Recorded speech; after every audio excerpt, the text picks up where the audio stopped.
Baseball is dead. Rest in peace. There's some good things happening for all three of us. The Braves, bunch of walk-offs happening. Dallas, Shohei Ohtani is putting on a display. So before I get into my thing, because I don't want to say I called it, but shit, I did. People didn't want to believe me about the Cleveland Guardians, but anyways, Shohei Ohtani. Do you think that there are still old folks being like, God damn it, this fucking Shohei Ohtani, Babe Ruth? You kidding me? Babe Ruth was way better than Shohei. Do you think that those people still exist? They sure do. Really? They sure do. But is it because Shohei's on the West Coast and they're not actually watching him? Yes, that has a lot to do with it. But because they watched all Babe Ruth's games. But Joe, their relatives did. So by proxy, right? Yeah. They've heard stories from people who may have been alive and may have watched those games, so they feel like they were at those games. But if you're on the West Coast, it just doesn't matter. You don't even get those stories. Right. But Ohtani, people are coming to the light though, because you're understanding like. And then when you go and look at Babe's numbers, you realize he wasn't doing this for the entirety of his career, or at the same time, or at the same time, like against anyone of color, anyone that was like marginally good at baseball. Well, the list of filters just goes on and on. Juice baseball too. Juice baseball. Yeah. Did you know that there was a time during Babe Ruth's career where I believe it's ground rule doubles counted as home runs. Did you know that? No. Yeah. Jared. Yes. Jared. What? Stop it. That's true. Stop it. Are you saying that that's not true? Because it is. No, I'm telling you to stop your slander of George Herman. We're just poking holes in his entire leg. Like he sucks. We are not. Dallas, I was talking about Shohei Ohtani. Objectively, once again launch an assault on George Herman Ruth for absolutely no reason. For every reason. No. So you need to pick a side, Dallas, because you want to be and you want to be the Shohei guy, but then you also want to be the Babe Ruth guy. Like you got to pick a side. You can't be both. I've chosen the side. What side? I said it to Shohei. The fact Ohtani that I need to ask you that question means you have not chosen a side. Yes, I have. What side? Yes, I have. What side? I said this. This is what I said. What'd you say?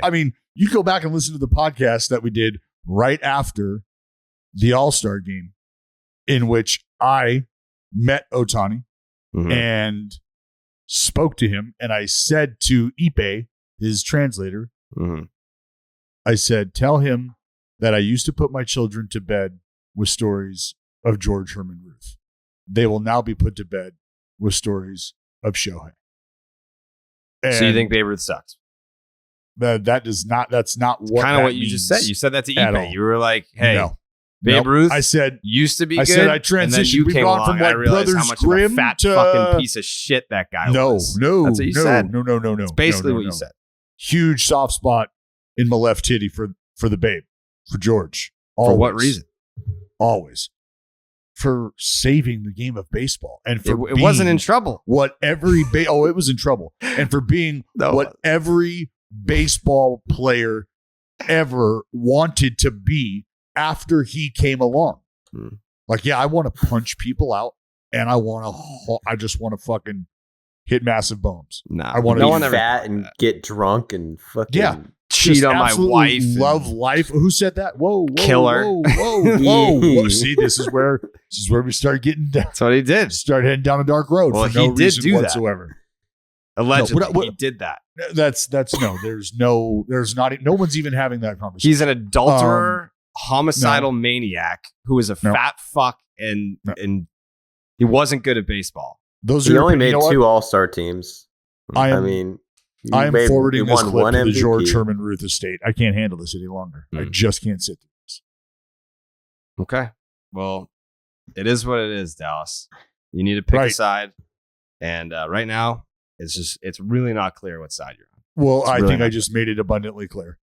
What I need to have cleared up here is for all the Yankee fans, and it's not just the Yankee fans, it's baseball fans in general. And I can respect the argument that you have for Aaron Judge and what he's doing right now. Future Red Sox. I wasn't calling necessarily Shohei Ohtani the MVP this season, but I always defend the idea that if Shohei Ohtani has the type of season that I've laid out at the very beginning of his career, which was 270 at the plate with 25 and 80, and then he gives you 10 to 15 starts on the mound or 20 starts on the mound, and say you win half of those, or you're not even him. He wins half of those, great. The team wins half of those, more than those. Like where's the line of demarcation for incredible, for the most valuable asset? Like what type of offensive season? And this is I'm not battling back here. I want to have this conversation. What type of offensive season? If Vladimir Guerrero Jr.'s year last year, didn't even sniff a vote, then what is the offensive production have to look like for it to overshadow a season like Ohtani had last year? I mean, it's not even really just you would say Aaron Judge hits 68 home runs this year, but Shohei has the exact same season as last year. Shohei would probably still win the MVP. Why? My honest question, Joey, as a fan, is why wouldn't he? We don't need to go into why he would. Tell me why he wouldn't. Because the old white writers that would be like, well, Aaron Judge broke Maris's record and he did it the right way. It wasn't McGuire or Sosa or Bonds. He did it the right way. So he's the real home run king. How can he not win the MVP in the same year that he's the rightful home run king? It's simple. You have to remind these people who are having these conversations, they've always, throughout the entirety of their lifetime covering this game, they have never had the conversation about a player doing it both. They've never had to argue or defend the notion that one individual is a part of both of their arguments. So if you were in the Felix Hernandez camp and wanting to give him the MVP, if you were in the Justin Verlander camp and wanting to give him the MVP, or Felix Desai when he had I think 11 wins or whatever, 12 and 11 or whatever. Yeah, so if you understand that, then you understand how important those individual performances were. That's how much you're valuing what Verlander did on the mound. Just on the mound is it was far and away above what anybody else could have done offensively. Well, this dude's doing not Verlander stuff on the mound, but pretty respectable, I'd say. And he hit the most fucking homers in baseball last year. Who do you have, 46? 46, 49? I think get 46. But yeah, I mean, that's the thing, is that Babe Ruth was not doing it at the same time. He wasn't. Why? Where? No, obvious. Oh, okay. I see what you're saying. Sorry. Yeah, I apologize. What the fuck did you think I meant? I just go ahead. Continue. Babe Ruth led the league in homers while pitching one year. You know how many homers he had that year? How many did he hit? 11. He led the league. Yeah. If you hit 11 homers on the Yankees today, you're getting fucking released. Anyways, nobody's hitting and pitching on the Yankees, though. That's what I'm saying. It's always going to be that the V. It's the same thing we always talk about, is define the V. Define the V. What does the V mean in MVP to you? Valuable. Is it just the overall best statistical performances, regardless of where their team finishes? Is that how you're defining value? Or are you factoring in this guy's presence in the lineup, and he makes other people better around him. And even when he's slumping, he's impacting the team because X, Y, Z. On top of the production, is he helping his team lead the charge as the best team in baseball? Like, these are all things that you can say about Aaron Judge, right? And from there, the conversation ends because we're only talking about what this guy brings to the table offensively. I mean, if you want to factor it in defensively, that's great, but are you ever factoring in a guy's defense and comparing that to what a MVP caliber performance on the mound looks like? Like, win your Gold Glove at shortstop. That's great. That was very necessary defense. I'm not knocking that at all. But if you've got a guy on the mound performing to the point where people are giving him MVP votes, I'd have to say his performance defensively might outweigh the guy playing shortstop. Yeah. Where would you put Shohei in MVP voting right now? Ooh, man. I mean, what's he how many homers does he have? I'm gonna guess. And like, where's 14. he at on the damage scale? 15. So yeah, 15 homers. Like, I mean, what, Judge is fucking knocking on the door of 30. Yeah. Yeah, what's he hitting? 240 something? 260. Oh, okay, 260. So that's a little better. 487 slug. What's that? 487 slug, 131 WRC plus. Okay. And what's the OPS? 8 something? 822. There you go. Yeah, see, so, I mean, as of right now, and what's he doing on the mound? Like, look at what he's doing on the mound. Sub 3, 290. The whip is, call it 1 even. 1? Yeah. Strikeouts per 9, call it 12. I mean, that's fucking dominant, man. That's dominant on the mound. Mm-hmm. And the dude's going to probably hit 30 homers. I mean, like, seriously, like, fuck, man. What do you, like, you just can't say one without the other. And when I get to the end of the whole season, I'm going to ask you to show me the receipts for Aaron Judge and what he's done on the mound for the Yankees. And that's where we can, and that's where justifiably we can get into and that's why I've always said that this conversation is great, because your definition, Joey, of valuable and my definition, all of our definitions are different, can be different. And we can walk away from it where you're not wrong for telling me that Aaron Judge is going to be the MVP. And I can walk away from this not wrong telling you that if one guy just gives me a portion of the production that Aaron Judge is giving us, but also gives us a Cy Young conversation type production on the mound, I find it really tough to overlook that also and not consider that guy for an MVP or put him in the conversation. So again, I understand both sides of this sword and how it cuts. I really need people to always remember and never, ever overlook, and please do not punish Shohei Ohtani for what he did last year. And don't make that the gold standard. Like, oh, you know what, dude? Like, all right, we get it. Two-way stud. If you're going to be here and play in the league, like, what, are we just going to give you the fucking MVP every year because you do this? What did I tell you last year? Yeah. If he does this shit every year, yeah. Yes. Tell me again why he would not be worthy of that award every fucking year if he did what he did last year. Every year. If he did what he did last year for the next 7 years, tell me what you need to see from an individual like a Judge, like a Vlad, like a Stanton, like a Jose Ramirez. Insert your guy here. What do they got to do? Talk to me about that. Because for me, I've said it at like, you got to do some record-breaking shit. It's so crazy. Would you think that if he went and if he did what he's doing this year, which is not as good as last year, but still really fucking good, do you think he would have won it last year?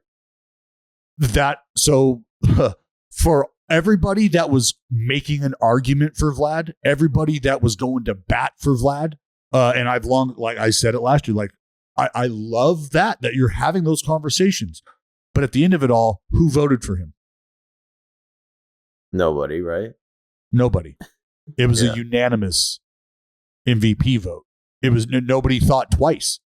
So all the conversations on MLB Network, blah, blah, blah, blah, blah, leading up to this and why you got to talk about Vlad and blah. Everybody knew in their heart of hearts that there's no fucking conversation to be had about this. Like, miss me with all that. It is what it is. I'm thinking he kind of set the bar at a certain point because it's so like new, like hitting and pitching. So if he doesn't do as good as last year, they might not give him MVP because you can't compare him to anyone else. It's like you just got to be like, he's not the best hitter, but he also is one of the best pitchers. So it obviously is better than Vladdy, who's a little better of a hitter. Yeah, like it takes Jared launching a social slander tirade against one of the game's greatest to ever play. He's not to draw your comparison. What am I Jared missing still bleeds here? to curse. I don't know. What are you missing? I'm looking on Fangraphs at the wins above replacement, and like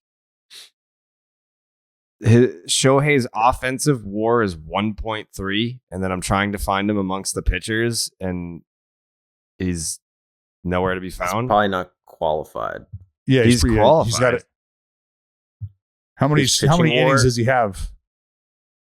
He has 68. His WAR for pitching is 1.9. WAR is confusing as I don't understand. Do they add them together and that's his WAR? I mean, for him, I feel like you should. Two different WARs. Yeah, he's got a pitching WAR and he's got a. Well, that's the other argument, right? Like if you're dissecting this guy's value in two different ways, who else is getting that done to them? Who else is under that microscope? Well, nobody, because nobody else is doing what he's doing. So if he's affecting the game on such a level where he's creating more value than replacements on both sides of the ball, why would he not be awarded with both sides of the ball value? Yeah.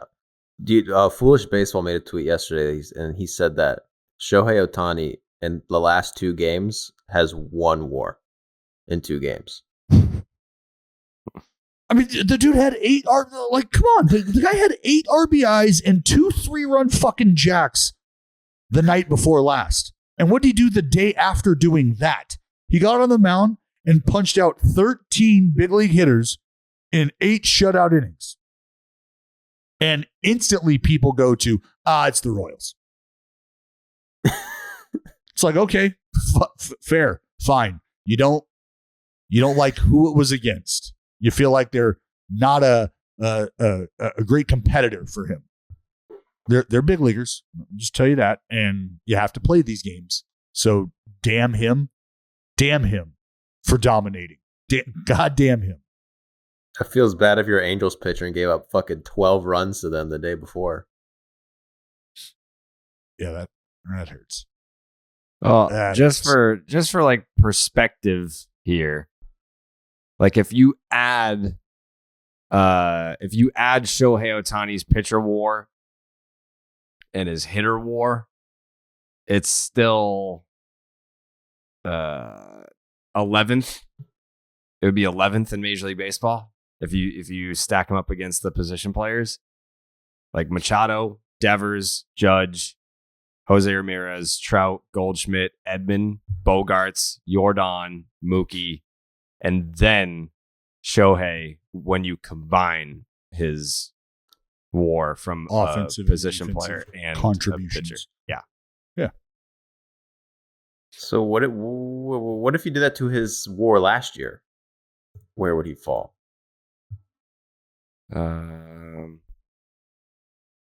Let's see. That's a good question, Joey. So he had 8.1 if you add them together. I mean, that last year, if you add them together and you get 8.1, like that's a fucking standard Mike Trout season. Yeah, that's number 1. Like Mike Trout by year. Like how many times has Mike Trout had a wins above replacement that was better than 8.1? 10.1, 10.2, 8.3, 9.3, 8.5, 9.5, 8.3. What's that? 8? That's why it's such a fickle statistic, because you're telling me that Mike Trout 8 times had a season better than what Shohei did last year. I I don't know if I believe that. Well, that's, again, the value, you know? And in baseball, like the game is telling us right now, it's telling you to your face by placing the value on guys in the bullpen, just how valuable starting pitching is. That's always been the case. When the shift in the game started to bullpens and relying heavily on the bullpen, that was your first indicator of just how important starting pitching was. Guys who could actually get through a lineup 3 times, 3.5, maybe even 4 times. Like, those guys are rare, but they're still pretty important if you can identify them. And if you've got a couple of them, just how important are they? And again, you've got that kind of dude going to hit 30 homers for you. There's the, do you see the dude that had like the viral tweet? It was a tweet from last year.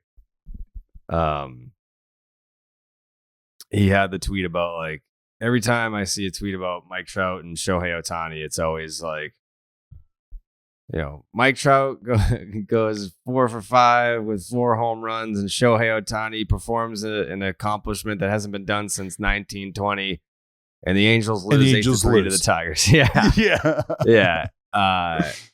That's essentially what happened. Fucking Shohei hits 2 bombs, 2 3-run homers. Yes, one of them in the bottom of the 9th.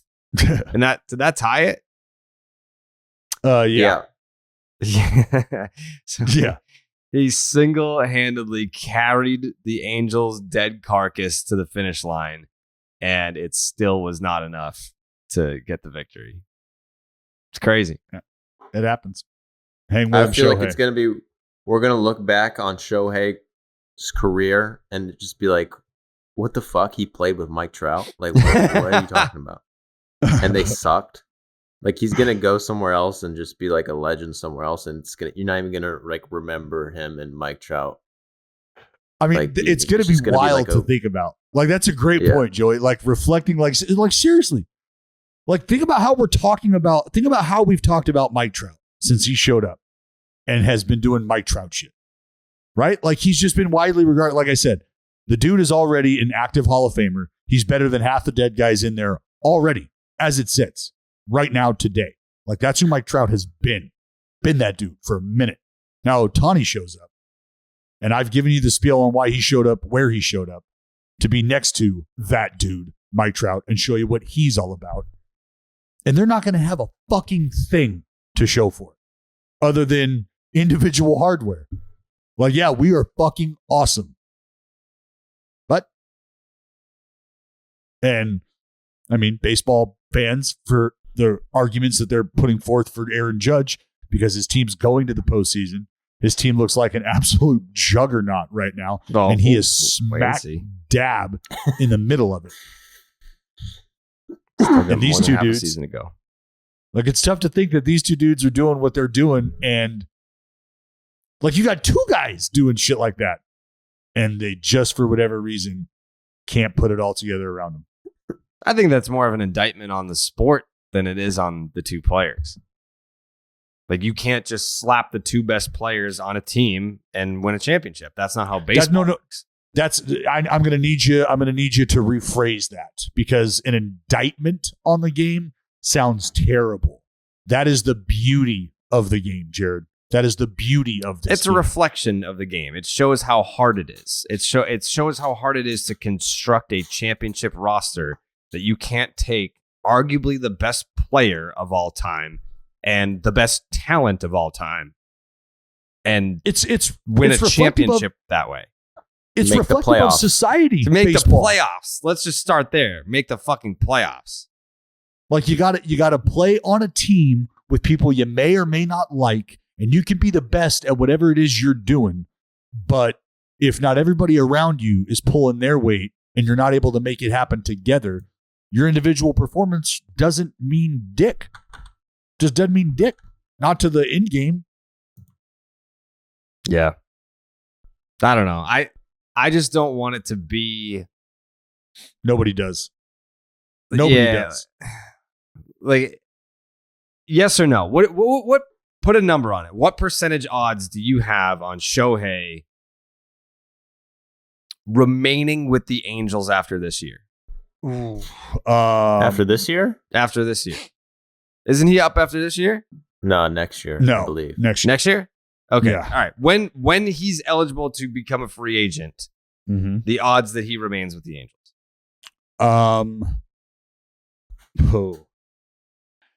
These things are so tough to tell because if we're honest, we don't know much about Shohei and his enjoyment of life in Los Angeles. Like, what's the quality of life? What's the quality of life there for him? Does he enjoy it? Is everything cool? Like, because if so, that's always a big conversation point whether or not a guy wants to hang around. Think about what everybody has said about Mike Trout. Whether you believe it or not, the narrative is he got his money. There's not a ton of pressure in Anaheim, and he wants to win. He's been more vocal recently than ever about we need to get to the postseason here. Like, he's been doing that, but at the end of the day, he had the track record of the organization in front of him and made his decision. And Shohei Ohtani, just like any other star player, is going to do the same thing. Gather information, make the decision between quality of life, competition, what he's really after in this game, and that's when he'll make his decision. Based on what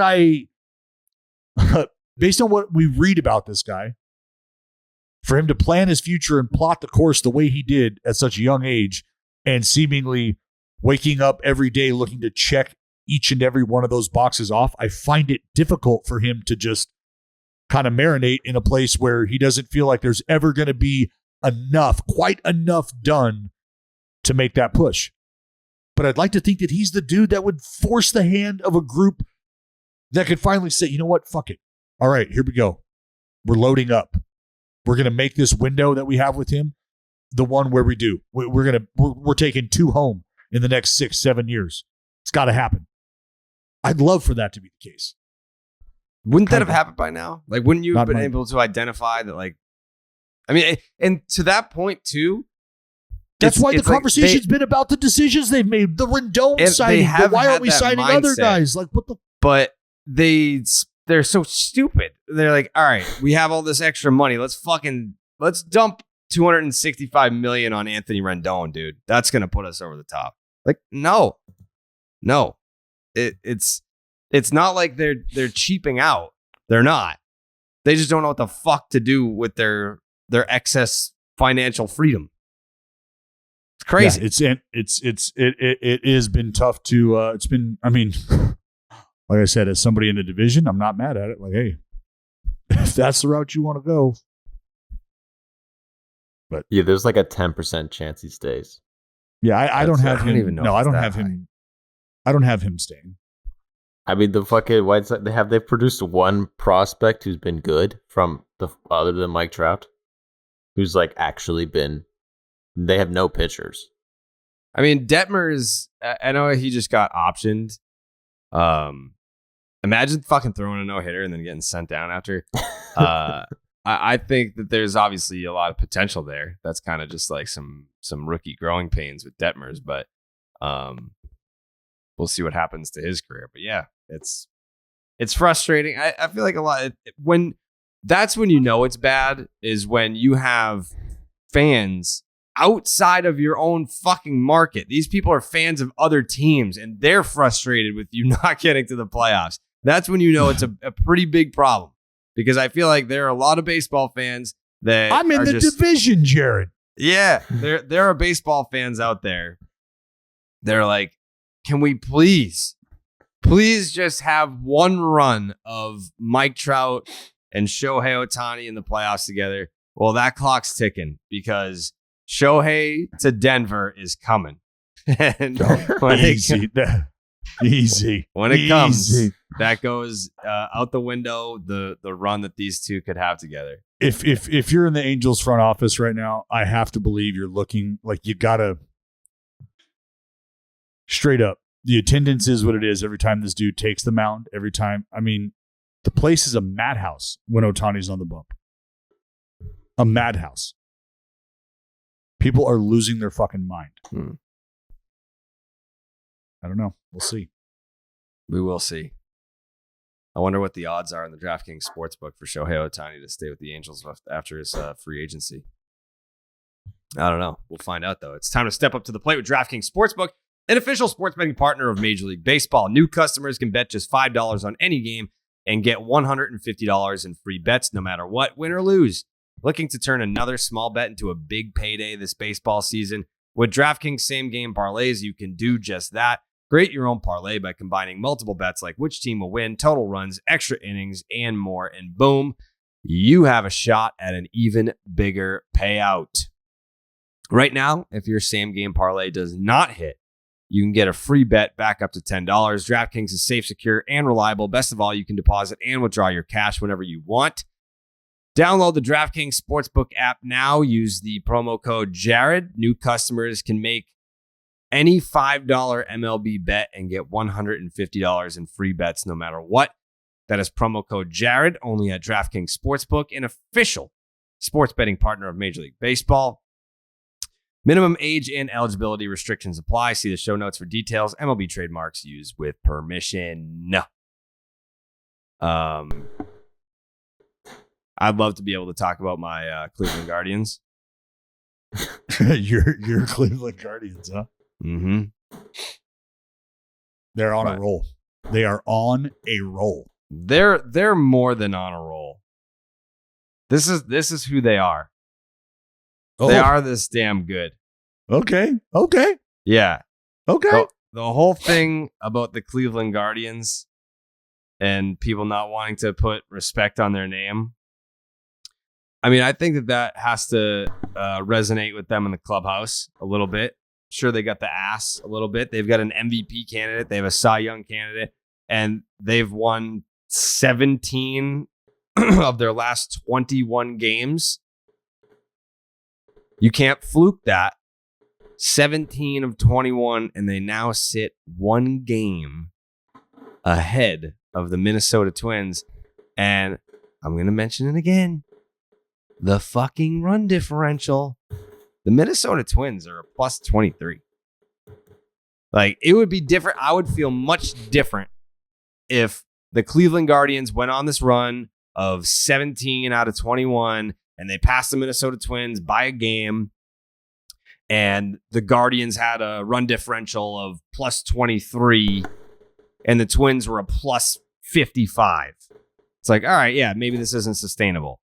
But the Guardians, plus 37? The Twins, plus 23? I don't know. Are you forgetting about the White Sox, dude? You just forgot about them? Yeah, they're irrelevant to me. They're irrelevant? They can't win the division? No. You're not even worried about the White. You're not worried about La Russa and the Rough Riders? Nope. Tim Anderson at shortstop. La Russa's lassoers? No. Yeah, man. I'm not worried about the White Sox. Wow. So you hear, Jared. Hold on. You know what? Jared. Mm-hmm. You have the fucking balls? Do you have the fucking balls, Jared? Mm-hmm. Right now, as we sit today, June 23rd, do you have the fucking balls to pronounce the Chicago White Sox season done? Over with. No shot. Dead in the water. Up river. Fucking 2023, here we come. Is that what you just said? Kind of sounds like that's what you just said. They're not even a thought, not even on your radar right now. If your sector were to be breached by the Chicago White Sox, you wouldn't know it. Your radar, boop, boop, not even picking them up. Boop. Is that what you're ready to say? Yeah. Whoa. Whoa. Yeah. Wow. I think I am. Wow. Yeah. White Sox, back it up. Fucking see you later. Yeah. Balehoes, thanks for coming out. Yeah. Carrabis, put it this way. Shut it down. Put it this way, Dallas. I know that you like the White Sox. I know that you like Tony La Russa. We know that you love Tony La Russa. Easy. You are a Tony La Russa apologist if I've ever seen one. You are. You always have been. You have been for years. We're close personal friends of Lucas Giolito. A lot of guys on that team that we like. However, if I just covered up the name of the team, the names of the players on the team, and I just said to you, hey, Dallas, it's almost July, and my favorite team has a losing record and a negative 41 run differential. You think we got a shot to win the division? You would say... I would ask you, well, what's the roster look like right now? Are you healthy? Have you guys been performing? Like, are you healthy? Are you healthy? I need a yes or no. Are you healthy? Dallas, Can you answer me that question? Like, if you just don't have certain guys in your lineup. We have a losing... Eloy's coming back soon. Okay, so you're not healthy? No team is at this stage of the game.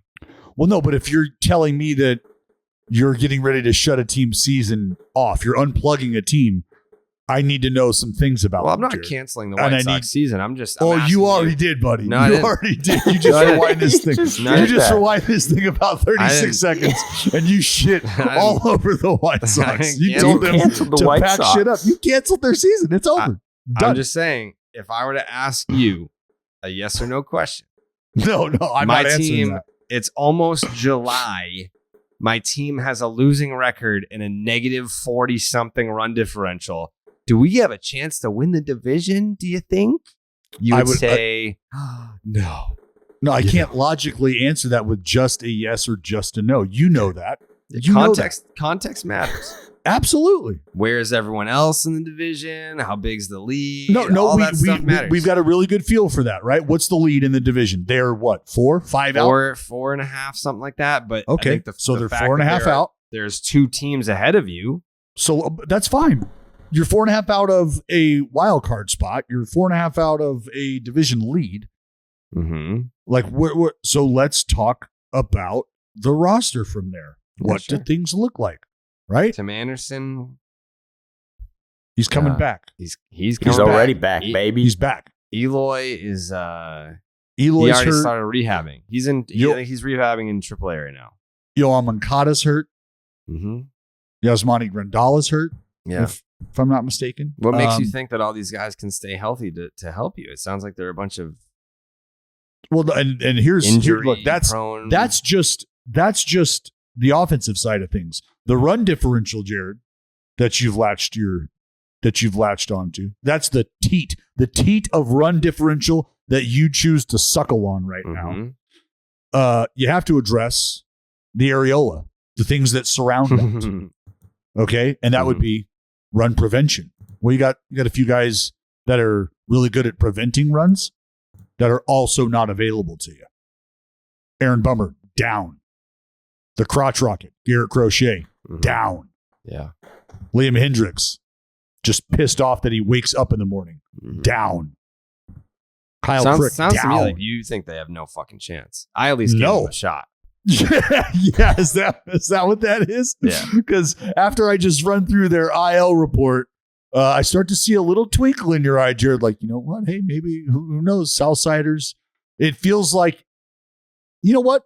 I feel good today. I'm having a good morning so far. I'll give you an opportunity to walk it back if you'd like to.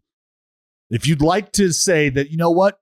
You can't count out the Southsiders strictly because they're just starting to get healthy again for the first time in a long time, and they've still got guys that they can add. I mean, you get 4 guys like that in the bullpen back, Jared. That's like 4 midseason acquisitions. And you've been able to keep yourself within 4 games of the division during that time? They've hung in there. Well, I mean, you told them to go home. You have locked the White Sox out of the 2021 season. No. Yes, well, the thing is, it's different. Like, I guess I'm stuck in my AL East ways. Like, if the White Sox were in the AL East, they would be like 18 games back. So, like, is a team like that worthy of my attention? No. Jesus. If the Guardians were in there, they'd be 10, 14 games back too. If they were in a real division like the AL East, they would probably be somewhere like 18 games back. But luckily, they're not. Nobody in this division is in a division like the AL East. Yeah, AL East is one hell of a division. I'll say that right now. But if they can get healthy at the same time and get some of these pieces back, I will say you can't count out the White Sox. I'm not going to sit here like Dallas and be like, they're fucking toast. Yeah. I'll say that you can't count them out, but it doesn't look great at this juncture. I absolutely need the quote card of Jared on them Jared like I did on the Guardians. Yeah. Jake, quote card of Jared canceling the Pale Hose season. Just absolutely. I never said that. That's what you said. You said it's a fucking wrap. No. On the Southsiders. Can we give some love to a couple of these Guardians players though? Because I feel like it should be done. Yeah, sure. Because there's guys in this lineup that I don't think get the needed attention, the deserved attention for what they bring to the table. Because I think the narrative always goes to how underappreciated, because he's not underrated, how underappreciated Jose Ramirez is. And that feels like it's a conversation that we're going to have every year. And I'm fine with having that conversation because it does feel that way. Because Jose Ramirez just does not get the love and appreciation he should get. But this conversation isn't for Jose Ramirez. It's for guys like Andres Jimenez, who are a very, very vital part of this offense. You put the ball in play at the rate that these dudes do, and you have run scoring opportunities abound. You need guys at the bottom of the lineup to move things along. You need guys at the top to set the table. Josh Naylor has had a great run. Oh God, who else am I trying to think about? Fell off after he burst onto the scene in the first couple weeks of the season, and then we just never heard from him again. He's hit fucking 280. He's hitting 367 with an 817 OPS this month. There you go.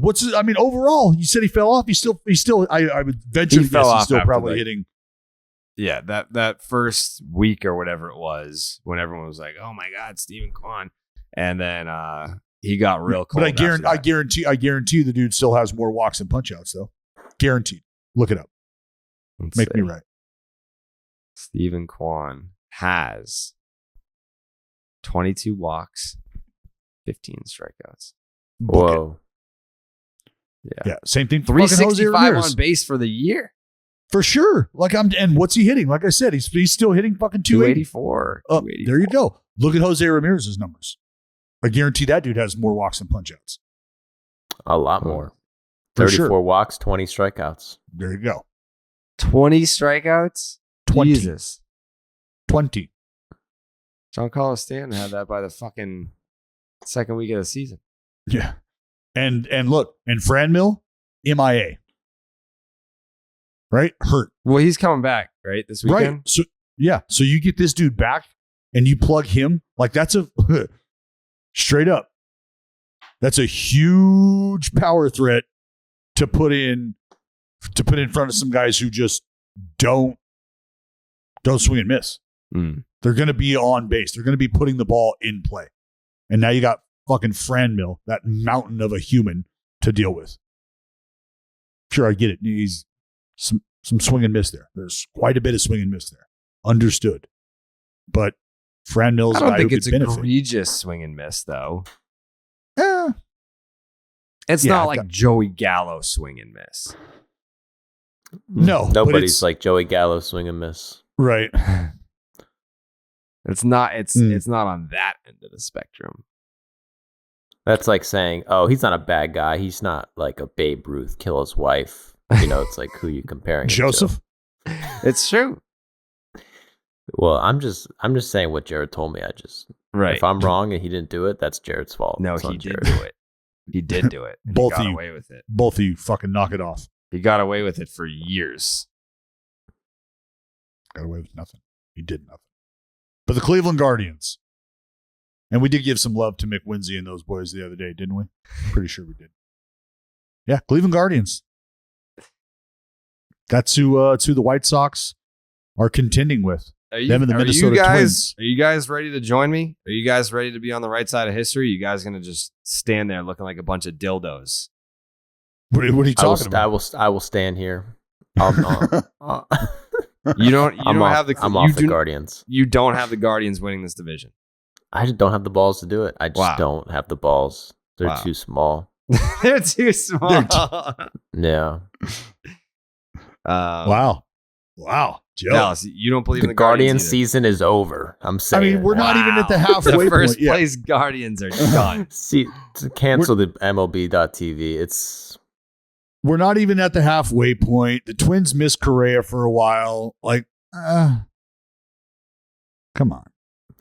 I love the Guardians, what they're doing, but if I'm being like, are we sure the Guardians aren't just gonna like trade someone? Like they just sell at the trade deadline, even if I see. Like that can't happen. They just signed up Joe Ram. Come on, that can't happen. They're not gonna do this. Not in this. Like maybe, hopefully, the Guardians are a franchise that this added layer to the postseason benefits. Where now, you know what? If they're starting to spend a little money, they've got a marquee player that they've locked up. They got a young pitching staff that's going to be around for a little bit. Maybe they feel like, look, we understand how baseball works. We just if we're in that window, if we're in that dance, if we get to that dance at the end of this whole thing, I feel like we got a good shot. Yeah, I mean they're gonna have to spend eventually. I'm sure they'll do it one of these years. They have the youngest team in the league. The Guardians. That's what I saw today. I like that. They can produce a lot of talent. Mm-hmm. Those young arms, they bring the fucking heat. They bring the fucking heat. And they got a lot to look forward to. But this year, I think they're not going to win the division, if I'm being completely honest. Yeah, well, you're wrong. Don't quote me on that, but they're just done. Just don't quote me on this. We will quote Jared and him telling the White Sox fans to just go ahead and watch football. I will quote Jared and say that he told us that he actually doubled the bet to $20,000. Yeah. On the Guardians winning. Yeah, that's all like Jared, straight up. Like you just put your money where your mouth is, and that's when we'll believe. That's when we'll believe that you believe. Like this is all just window dressing. You know what I mean? This is just this is all just pretty words, Jared. Just pretty words. 20 racks. Show me. Make a move. Show me. 20 racks. Cleveland Guardians, division champs. What else we got? Is Aaron Judge's season taking away from Yordan Álvarez's season? Like, I feel like Yordan is having such a sick season, but no one's talking about it because Aaron Judge hits a home run every single night and he doesn't pitch. I called Yordan Álvarez a month ago. What did he pick up? Possibly the best. He did not. Possibly the best pure hitter in baseball. And I believe that. Would you vote for him for MVP?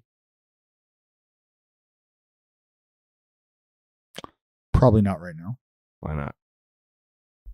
Well, I feel like there's other guys that are performing better. No? Like who? I don't know. I mean, I'd have to look. You're just throwing this shit out there right now. I mean, Yordan Álvarez leads the league in OPS plus. He's hitting 315, a 406 on base, and he's slugging 658. He's got 21 homers, 8 doubles. He's driven in 51 already. He's driven in 51 runs in 61 games. I'd go as far as to say that he's better than Aaron Judge. Yeah, now that I look at the numbers, let me hold on. Yeah, stack them up. Stack them up. Tell you right now. Actually, I can put them side by side right the fuck now. Yeah. I would have. Yordan Álvarez is having a better season than Aaron Judge. As we sit right now, say it. Yordan Álvarez is having a better season than Aaron Judge. I would say, I don't know easily, but yeah, he's my MVP.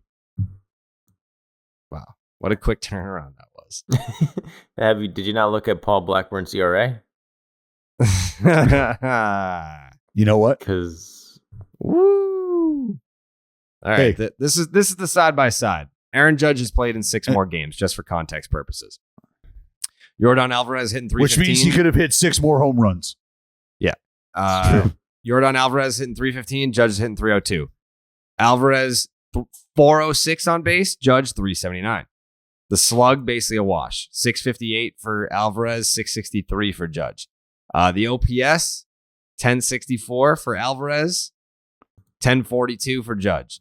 The ISO, isolated power, 342 for Alvarez, 361 for Judge. Strikeout rate, Judge has that on lock. The walk rate, Alvarez. At bats per homer, Judge, it's literally an at 944 to 1043. Yeah, it's an AB. Look at that. People don't want to give him credit, but Yordan Álvarez, probably the American League MVP. Yeah, I would argue that Yordan Álvarez is the American League MVP as we sit right now. Ooh. I was going to say Rafael Devers, but yeah, Devers too. How Judge hasn't been hit by a pitch this year? Really? Yeah. The hell's up with that? Wow, Judge or Goldie? He's too comfortable up there. Awfully comfy. Not my day. Yeah, I can't. I'd like to take this time to apologize for just so readily dismissing Yordan Álvarez's MVP campaign. Right. I mean, I knew it was good, and I didn't think there was. I mean, I thought it would be comparable. Like honestly, Devers, like Raffy was a guy that I had in my head. Jose Ramirez was a guy that I had in my head. Mike Trout was a guy that has, I think, always been in your head. Manny was a guy that I was thinking about. But, I mean, not really even close. So you have Yordan winning the MVP. If they were to hand the award out today? Yeah. Oh, no, I mean, I thought you were comparing like the offensive numbers here. I am.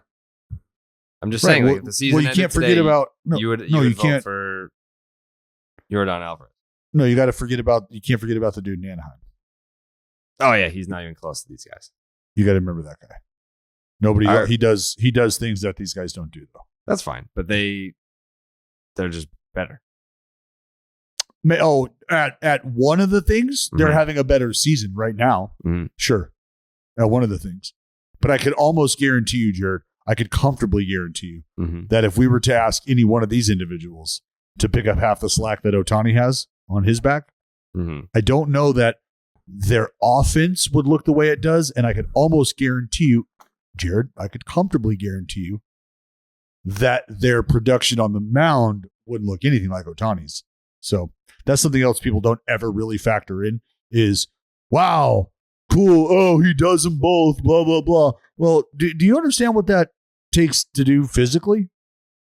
Like he's literally doing twice as much as other guys. Do I know what it takes? I did it my whole fucking life. But never mind that. Yeah, we'll just completely easily dismiss. We'll sweep that right under the rug. I'm just saying. You look at the wins above replacement. You can add his both together, and he's 11th in baseball. There's still 10 other dudes that have been more productive just from a position player standpoint than if you take his position player and pitcher performances and put them together. And we all know that WAR is a flawed statistic. And it's dude, I don't think it works like that. Like, do we know how it works? No, like, and again, like it's some weird algorithm, and it's like you're comparing it to an average player, so therefore you have to compare Ohtani to like an average pitcher. No, but you're comparing. You're also. It matters like who the players on your specific team are, and how you're playing comparatively speaking. That goes into WAR. Yes, the replacement players on your team. Really? Believe so. I don't think that's how it works. Are you sure? Yeah, Jay would correct you every single time that you said that. Are you sure about that? I'm sure that he corrected you. Yes. I don't think that that's true. It is. That seems really unfair if that is true. Like that sounds ridiculous. True. No, I'm telling you right now. It's not. Here. I know that you've said this like 20 times, but it's never been correct. You know what? I'm firing. We'll fucking figure that out. Call Jay right now and be like, "Hey, is this true?" And he'll be like, "No." I can't just call him for that. Yes, you can. Well, I mean, I don't want to just call him for that. I'm sure he's got other shit to do. I will text him right now. All right, text him, and he'll be like, "Nope." He's like, "I know that you've thought this for a long time." but it's actually not correct. And I'm sure he's going to be ecstatic that you're asking him so that he can finally put an end to this once and for all. Shred me. It's been half a decade of you thinking that this was the thing. Well, Dallas is texting Shohei. Tell me about Freshly. Yeah, let's talk a little Freshly here. Because it only takes 3 minutes to put one of these bad boys from the fridge to your stomach. It's food that's fast. It doesn't have to be fast food. Freshly offers quality meals without the hard work. Their meals are designed by nutritionists, cooked by chefs, then delivered fresh. Other meal deliveries need to be prepped and cooked, but Freshly, it's ready to eat in 3 minutes. No one ever wants to spend an hour cooking dinner after a rough day at work or an infuriating commute. At the end of a long day, takeout doesn't have to be your only option for an easy dinner. Whether it's for you or your whole family, Freshly gives you convenience, flavor, and nutrition. Get delicious, chef-made, nutrient-packed meals delivered straight to your door. No cooking required. Fresh and never frozen, ready to heat and enjoy in just 3 minutes. Use the Freshly website or app to find meals that fit your lifestyle with plans that work for your dietary needs, preferences, tastes, and family size. Choose from over 50 nutritionist-designed entrees like their classic steak peppercorn, multi-serve sides, and their masterful mac and cheese, or their new line of plant-based meals. Skip the grocery shopping and dirty dishes. Your meals arrive cooked and fresh every single week. New meals are added weekly, so you're never stuck eating the same thing over and over. Stop stressing about dinner. Right now, Freshly is offering our listeners $125 off your first 5 orders when you go to freshly.com/Jared. That is $125 off at freshly.com/Jared. The answer? He has not gotten back to me. SeatGeek, brace yourself for an existential question. Has your butt been having enough fun lately, Dallas? Fucking absolutely. Kidding me? Well, for everyone else, it's time to start using SeatGeek. Dallas, have you ever used SeatGeek? I have used SeatGeek. I've used SeatGeek to lock in World Series tickets. Remember when we watched that 18-inning extravaganza out in Boston where Nathan Eovaldi locked his multi-million-dollar contract into place with a heroic performance, and then Max Muncy shit all over it and hit a fucking bomb? You remember that? Yeah. I got those tickets from SeatGeek. I do remember that. That is crazy how he became a legend for a game that he gave up a walk-off homer on. Like everyone's like, yeah, it's fucking Nathan Eovaldi in that World Series. He was a baller, bro. It's like, well, he gave up a walk-off homer in the only game that they lost, which, by the way, was Ian Kinsler's fault. It's all good. It was. SeatGeek is so beloved by butts everywhere that they've made it the highest-rated ticketing app. Whether it's concerts, baseball, basketball, football, festivals, or anything else, SeatGeek puts tickets from all over the web in one place to make buying simple. SeatGeek rates every ticket from 0 to 10 to make sure that you're getting a good deal. Green means good and red means bad.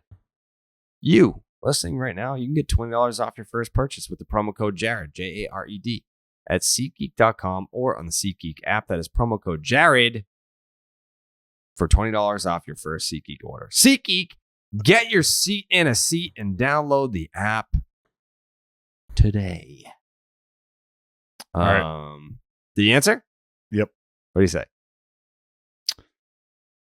And I'm going to read this verbatim. Okay. Just because Jay's a dick and I appreciate it. I write, is war impacted by the player's teammates? And his response was, so the concept of, quote, replacement level, i.e., the baseline against which war is measured, is more like a universal yearly baseline across the league/positions than it is, quote, the second baseman in AAA on the A's is the worst player in AAA, and so that makes the A's major league second baseman more or less valuable, unquote. No, those specifics may impact how a front office or coaching staff makes decisions, of course, but the publicly available wars don't work that way. So the publicly available war. So what you need to understand about that, Jared, what he just told you was your war, the fucking layman war, that war you've been battling, maybe not for you. But there's other wars that people are battling, Jared, and those wars, it matters. Dallas is on some other wars, bro. He's looking at the real war. So So all that to say, Dallas was wrong. I was right. Nothing to do I with was it. right that there's layers to this shit, Jared. Yeah, no. Hey, The you call up to the varsity team. The wins above replacements that we cite, Baseball Reference and Fangraphs, lay wars. The teammates have no impact on that. Lay wars. Anyways, thank you, Jay Hay, for clearing that up again for the fucking 20th time. Layman wars. Just know that that's the difference. Teams do have their own Faux calculations and statistics and all that shit. It is interesting that they have their own formulas. They're not just firing up Fangraphs and being like, all right. Well, that's the beautiful part about like the game shifting is that I love that. Like, give me a team like the Royals who are like, yo, you know what? We want athletes. We want to see what put together contact-oriented offense looks like instead of trying to settle with 220 and 35. Like, hey, credit to them for saying we're gonna flip things on its head. Yeah. Imagine if the Orioles, they're according to their war, they're the best team. They're like, I don't know what's going on. Our war says our players are killing based on our calculations, killing it. We're a top 5 club in the game when you look at it this way. Sure, if you want to get hung up on the wins and losses, that's one thing. I just saw this. The Angels have spent $599 million on 5 players since 2012 and have gotten 13.6 FWAR in return. Hamilton, that's 5 for 125 for 2.4 FWAR. Pujols, 10 for 240, 5.7 FWAR. Don't stop it. Stop. Upton, don't do this to them. Don't do this. 2.7 FWAR for he's playing 5 for, for Mariners. 106. He's playing for the Mariners. Don't Anthony do this to him, Rendon, no, 7 for 245. No. He's still owed $154.5 million for 3.6 FWAR. Oh, he's not playing anymore this year. And then Zach Cozart, 3 for 38 for negative 0.8 FWAR. They didn't. What did Angels fans do to you? It's part of the conversation. We're talking about the Angels, their spending habits, their idiotic spending habits, wins above replacement as a statistic. It was an all-encompassing note. But it's Joe Madden. But it's Joe Madden's fault. Good thing he's gone. Exactly. Good thing he's gone. Blame Joe. Yeah. This is my favorite tweet that Red Sox stats on Twitter tweeted out after he got fired. The starting pitchers that Joe Madden had in LA based on games started. Shohei Ohtani, Andrew Heaney is number 2. Dylan Bundy, Sandoval, Griffin Canning, Jose Suarez, Alex Cobb, Jamie Barrett, and it goes down from there. Uh-huh. Other than Shohei, there's not much in there. I don't want to do this to Angels fans anymore. Well, you have just done it. No. You just did it. You just told them that they've spent good note. over $500 million on 13 wins. Yeah, that's bad. You're a dick. You're a dick. Jared woke up and chose violence this morning for whatever reason. It's for everyone else. Angel fans, they have to understand, the Angel fans that try to gatekeep Shohei and Trout, but no, that's our guy. It's like, no. They belong to all of us. Yeah, exactly. They belong to all of us. And, we thought there might have been a chance that Trout would eventually say goodbye. I don't think that that's going to happen. But no. Shohei. And how many Angels fans just like Shohei, for being honest?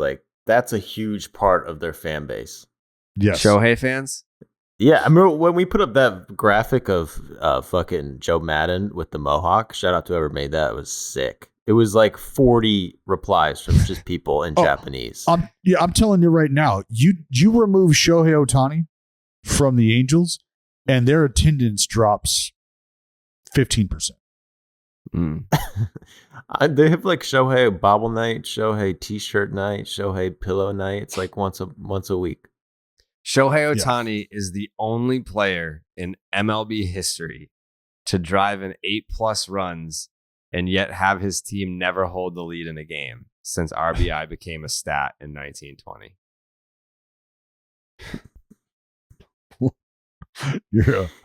You're an asshole. That's pretty funny. They figured out RBIs in 1920. Took them that long. What do we call these? What do you want to call these?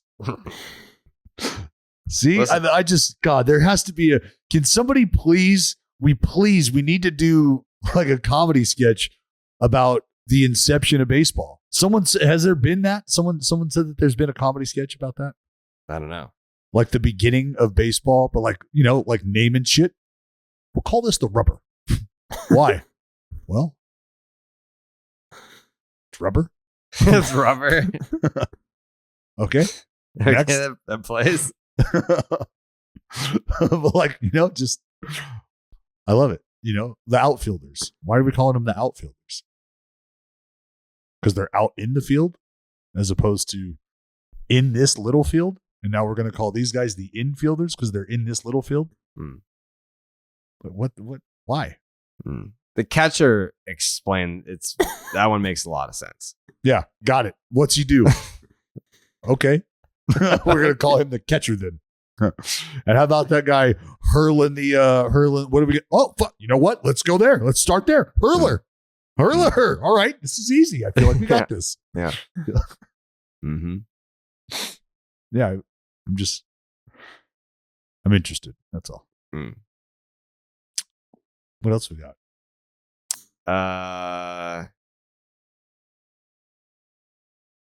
Freddie Freeman's coming home. Oh. Freddie Freeman's coming home. This is the first visit back, right? Yeah. This is where we asked, Joe. Does he get booed? Is there a smattering?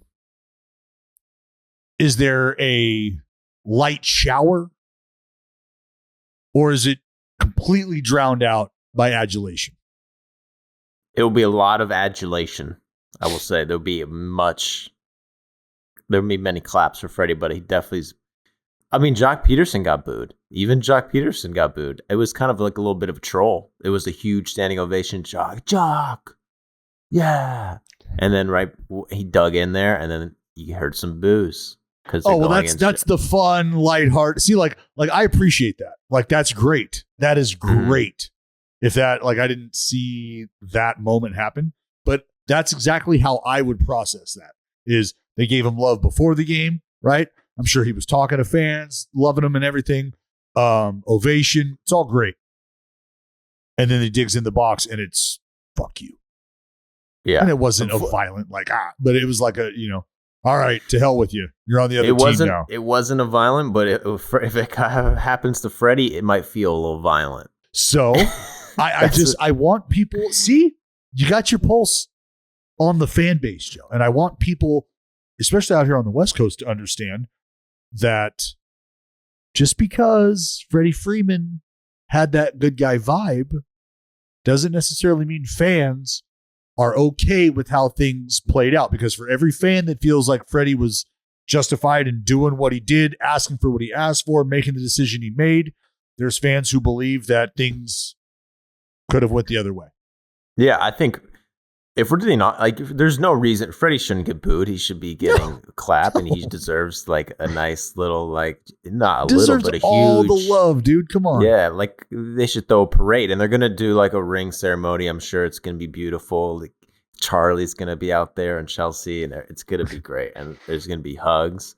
But I'll say this, and I wouldn't boo Freddie Freeman, and they shouldn't boo Freddie Freeman. But at the same time, if they do boo Freddie Freeman, he might cry. And that could just take him out of the series. Freddie Freeman, if he gets might just that's gonna hurt him. He's a sensitive soul, good guy, good to his family, too good to his family. Got away with the team, obviously. Do you? But as a competitor, if you want to win the series, boo him, and then that's it, I think.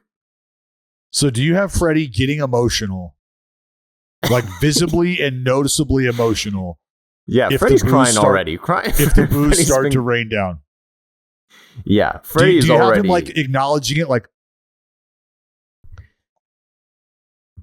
no, he's gonna have his game face on, but you're gonna be able to see like Freddie is a very emotional guy. He cries all the time. That's why we love him. He has the courage to be sensitive and when he did the interview after what Ronald said, he was choking up and it was like hard to watch. If he gets booed like while he's playing, like that's gonna crush him.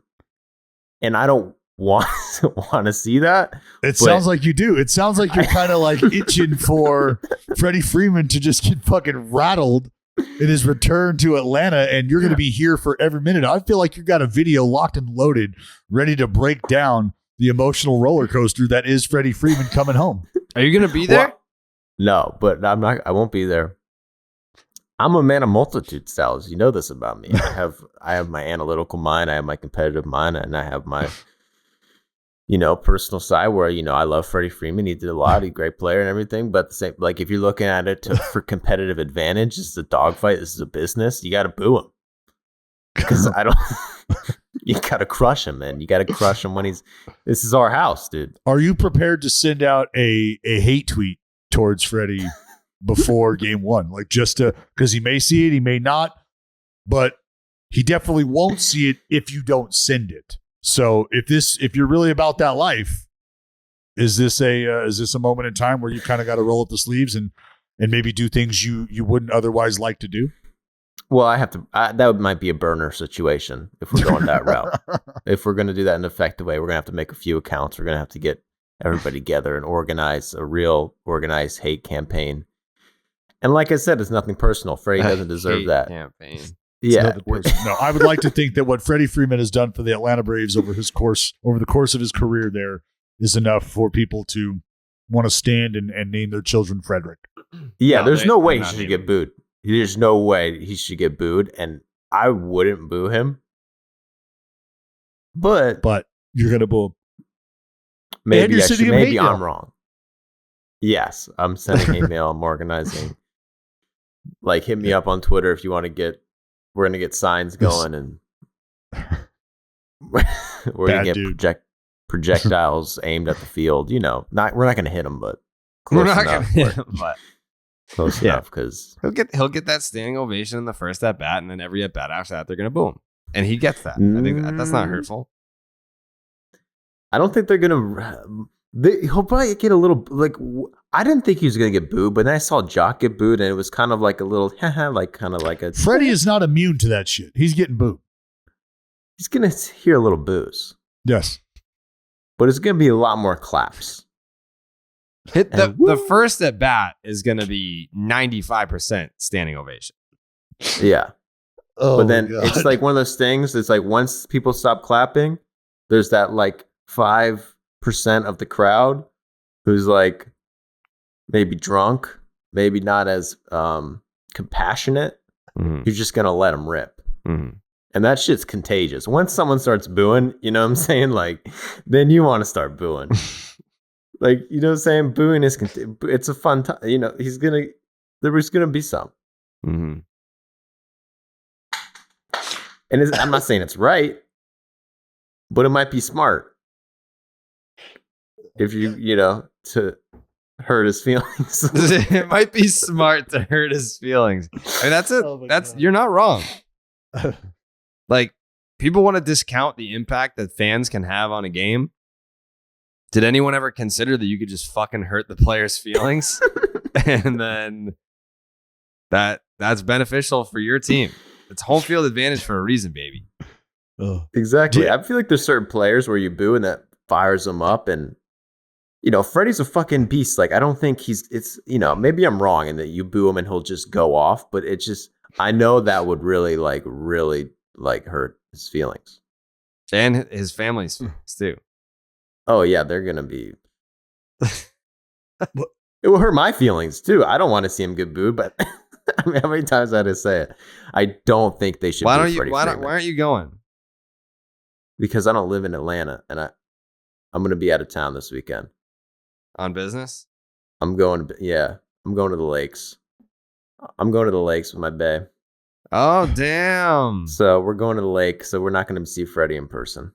So you're gonna watch it on TV? You're gonna take a little time out for that moment, or what? Yeah, dude. I'm going to be watching Freddie Freeman on TV. Have you Actually? Speaking of Joey going somewhere, we got breaking news. What do we got? Joey's coming with us to the All-Star game. Let's go, right, Joe. Yeah. That's right, baby. Let's go. Yeah, Joey's going to be there in LA with us. Oh, that's phenomenal. Yeah. That is phenomenal. How I'm going Joey, Hollywood. question. How tall are you? 5'11". All right, perfect. Why? So I can just have some side by side to just show that I'm also 5'11". People say you're not 5'11". Joey, I did that Joey, show yesterday with Kevin Millar, and he's like, yeah, you're about 5'8". And then we took a picture with each other, and I'm like the same height as him, and he's listed as 6'1". So I was like, what's going on here? Well, first of all, both of you are wearing cowboy boots, and aside from that, That's all right. So if we're both gonna wearing measure cowboy Jared, boots, Joey, then no one has an advantage. I would just advise you, Joey, to make Jared put his shoes on in front of you. What does that mean? What does that mean? You know exactly what that means. I don't know what the fuck you're talking about. That means it means you're lying, dude. Dude, No one who's 5'11" ever. No one ever calls a guy who's 5'11". You're 5'11". I never claimed to be 5'11". No one's ever been like, you're not 5'11", you're 5'8". Hey, all you got to do is you just check his feet. check his feet, Joe. He's the only guy that can wear a pair of fucking high tops and look like the heels coming out of the back of him. Check him. Check him. I can't wait. That's going to be great. It's like a sticky check. Check them. We all know the power of an MVP. They make good teams great. And the folks at Gosling's Rum know a little something about MVPs. All the most valuable fans and super fans across the world who have made the Goslings Dark and Stormy one of the most popular cocktails on the planet. That delicious combo of smooth Gosling's Black Seal Rum and spicy Gosling Stormy ginger beer cannot be beat for a summertime cocktail. Visit goslingsrum.com to get Gosling's products delivered straight to your doorstep and get $15 off your order of Gosling's Rum, ginger beer, or dark and stormy cans using promo code DraftKings 21 over. Please drink responsibly. Have you guys seen Van Wilder, the movie Van Wilder? Yes. You haven't seen Van Wilder, Joe? No. Oh my God. Jake, have you seen Van Wilder? You've seen Van Wilder. No, I haven't seen it. They're in their oh 20s. my God. They're in their early 20s.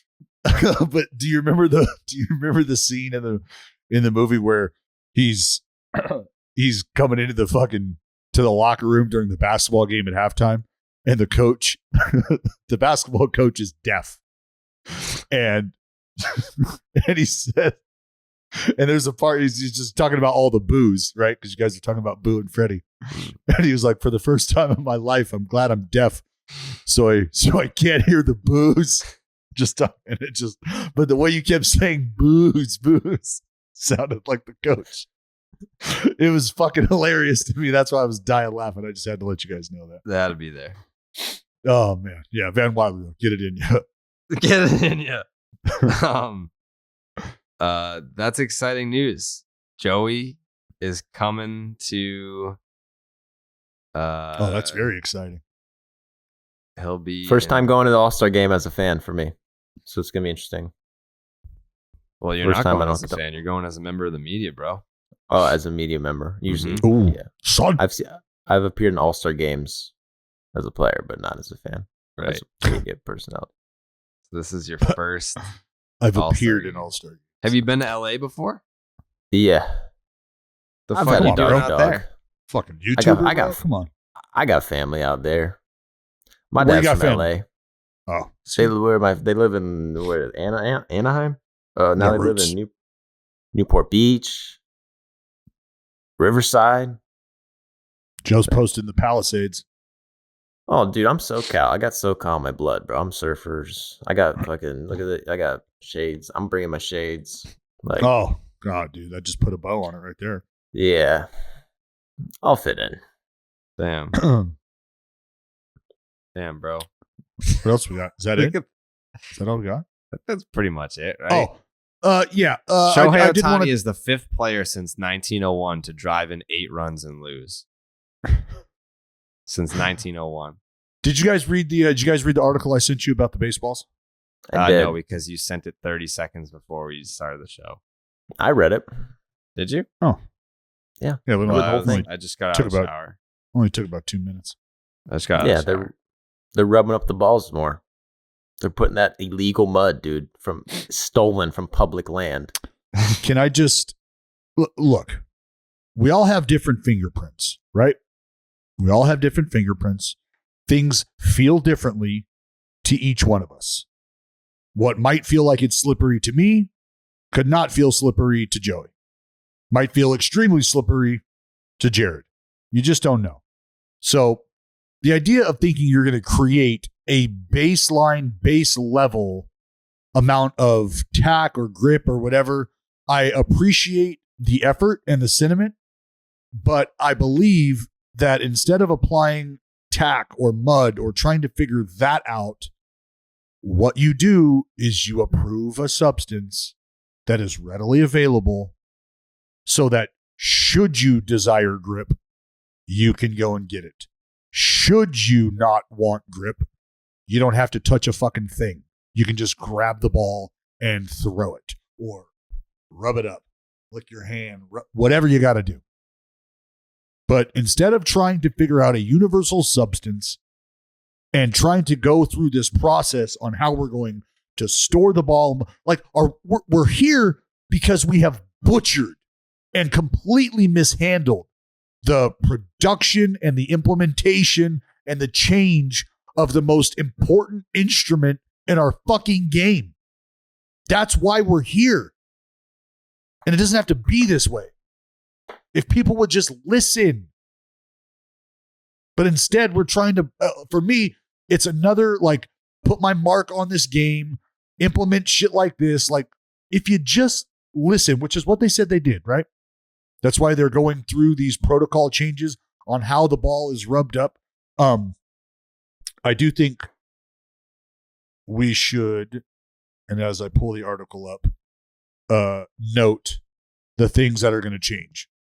So, according to the memo sent out by Major League Baseball, it outlines how each attendant should apply the mud and then store the balls before the game. And this is according to reporting from ESPN, confirmed through multiple sources. These are the guidelines.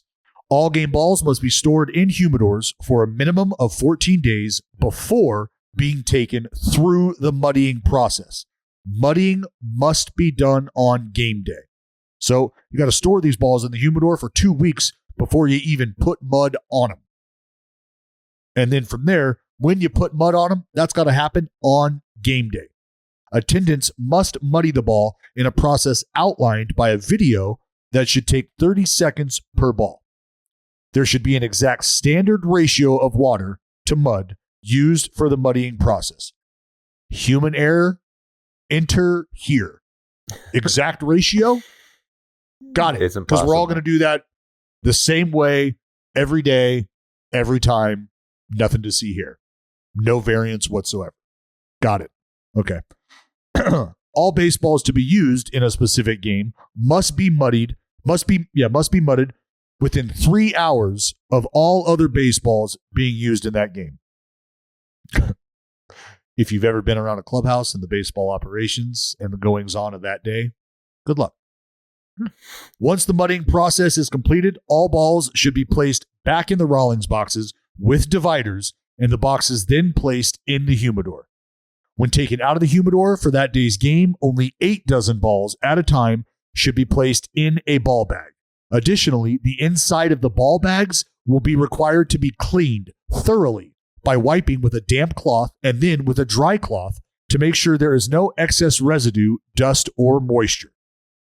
Each team will be provided a poster showing the acceptable range of appearance for a mudded baseball. So what they have in locker rooms and in our clubhouses are scales above the urinals, clear to yellow.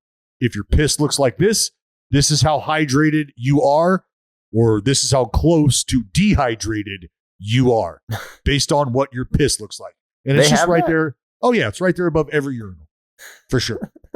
And so now you're going to have a very similar scale like that placed in the room where this muddying of balls is going to be occurring. And you're going to have to be within this scale. Like that's a lot of protocol there for something that could be, in my opinion, as easily solved as you want to use this shit to get a grip, use it. You don't. But this is what we've approved. Thanks for coming. So they're going to have people, they have to re-mud baseballs in the middle of games or get new baseballs. Because after 3 hours, those baseballs can't be used. So and they're probably mudding them like an hour before the game or whatever. They can't mud them as soon like before the game starts. So 6th inning, 7th inning, every baseball that's there, you got to take them out and bring in new balls. Those baseballs are canceled. They mudded. That mud has expired. Yeah. It's so convoluted and it just feels like it really doesn't have to be this way. But that's every single thing about making a baseball. It's like it's all made by hand. So like the amount of things that can change between killing the cow, shaving the sheep, and then putting it into the baseball, the amount of different things that can happen. Because how arbitrary is like how much mud you can put on. And when you look into this specific thing, like no two-person puts on the same amount of mud. They all have their different strategies, and that can affect the flight of the baseball. Mm-hmm. So then, but there's that little that little arbitrary change that can happen every single step of a way of making a baseball. And that's why it's impossible to make them all the same. Mm-hmm. And straight up, like the idea of doing this, like I'm going to tell you right now, if you have the right conversations with the right people, you can have more than just mud applied to those baseballs in the rubbing process. What do they put on? What can you get? That's all I'll say. It's like the fucking Chipotle of baseball rubbing. Like you can get a little salsa over here, some hots over there, some beans, some brown rice. You can just order it like that. Guac is extra, folks. We all know that. Oh, baby. Wow. Yeah, if you ever watch the videos of those guys putting the mud on the ball, it's hilarious. They're like, yeah, this is how you do it. I think I'm doing it right. I think I'm doing it right. They tell you to just rub it on. Damn, dude. Damn. Just when you think that like mud rubbing is straight and narrow as it gets, it's a dirty game. Muddy and balls is an art form. They're testing like the sticky balls and those and the minors, and you read that article in The Athletic, maybe, but everyone's complaining about it. Like, oh, it's shit. It's worse. I just think like, okay, so do you know why your hands start to wrinkle when you've been in the water for too long? No. Why? Because that's your biological reaction to being so moist and your body knowing that you need to be able to grip things. So your body wrinkles so that you can grip, so you can create grip. Because otherwise, if your skin was to remain in its same elastic form, you wouldn't be able to grip shit underwater, right? So that's after time, that's your body adjusting, allowing you to be able to grip things, which was my point, is that might set in for me 10 minutes into the water. Might take you, Joe, 30 minutes. And we all have different levels of moisture in our skin. So the idea of just giving us one ball with a baseline amount of grip and expecting that to appease everybody, it's the same exercise we're going through right now, as if, like, say you didn't rub the ball up. We would still need something to appease the folks who feel like they're really slippery. And there's going to be a group of people who are looking at you going, I'm all good. don't need it, whatever. I can handle the ball out of the wrapper. I'm fine. So to those people, you would say, cool. If you're cool to roll like that, if you can go naked, go naked. But for everybody else who feels like they need just a little something to help them feel like they can grip the ball with consistency, not looking to spin, just looking to feel it, let's do that. And I feel like we get to a happy medium a hell of a lot sooner and a hell of a lot easier with a lot less convolution around the process of creating and storing playable baseballs. I feel like it's kind of a slippery slope to just give everyone the same substance. Like you could probably make it even stickier by adding like some I don't know, whatever, rosin or water or sunscreen. No, that's the idea. Is this stuff like honestly, this would come out with the umpires, right? Like this stuff is stored in the umpires room. Teams don't even have this shit. Yeah, and then you give them to them during the game. Sure. But what if they would find a way to make it stickier than how it's supposed to be? And then it's like, how do you tell if they're doing that? Well, the idea is that's the quality control. That's the protocol that's in place. Is no team is going to be in possession of game used substance, whatever that is. This is literally issued like the puck comes out of a fucking freezer, right? Referees bring that thing with them. Yeah, but then you got people that now they can pitch with it, but they can't practice with it, and I'm sure that's going to be. That's where I was going to say. You would be sadly mistaken to think that they're not going to be able to utilize the same thing to be able to practice with and throw with. Like they're going to find a way to do that. The idea is if we're talking about game competition and we can control that, then that's really all you can ask for. If you would like to cheat, if you want to throw your bullpen with spider tack and then go out to the game without that, feel free. Feel free. I just think that you can make the kind of sticky stuff into the super sticky stuff. They're going to find a way. I kind of like the way they do it now. You keep saying that, but who is going to find the way? Dude, I will. Like if this is coming out of the umpire's room before the game and it's not coming out there with a bat boy and it's not coming out there with the pitcher who's starting that day, and you've got Doug Eddings, who outstanding move by the bench coach who was that? The Blue Jays? Yeah. Oh yeah, getting tossed before the fucking game. Yes, getting ran before the game. Hey, That's Doug. the move. That's the move. Hey, Doug, your zone was shit. Just want to let you know that. Hey, thanks. I heard that. I'm going to need you to fuck off before the game, though. That's because I can't take that. So, yeah, kick rocks. You'll go ahead and watch this one from the clubhouse.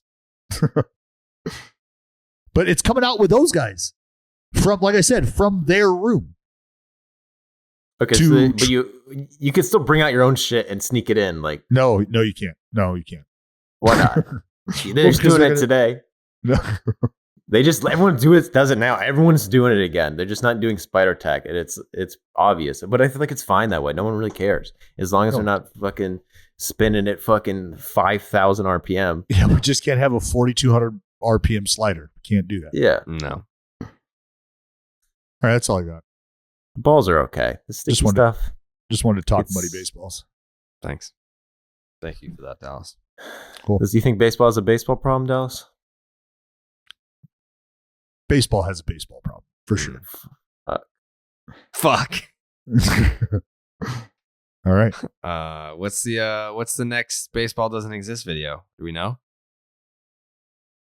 Yeah, I think we're gonna do more of a like kind of just unwritten rule type bat flip, kind of just it's kind of hard to explain, but it's gonna be pretty fun. It's gonna be a lot of interesting history, a lot of cool stories, a lot of the evolution of the unwritten rules. It is a deep. You should history. probably talk to A-Rod about that. It's probably a good sounding board for that. Yeah. Yeah, we'll probably Dallas will probably have a cameo in there. We'll probably have to cover that, Yeah, make sure when you're doing your voiceover and it's like you're being like, and players would get really upset on the field if you break the unwritten rules. Like, make sure you show the video of Dallas kicking the stack of cups off the back wall of the dugout, and then they kick back and hit him in the face. Make sure you use that clip. We'll dig that up. We'll get that in slow-mo. Yeah. It's a good clip. Just right off the face. We're all done nothing here. worse. There's nothing worse than being pissed off and having that happen to you. It was the worst. I wanted to be so angry. I wanted to stay angry. And I just couldn't. Yeah, you can't. Yeah. You Whatever. can't. Whatever. All right, I gotta go. I gotta go call a Major League Baseball game. All right. We'll see you. What's today? We'll see you on fucking Monday. All right. Let's go A's. Had a baby. Let's go A's.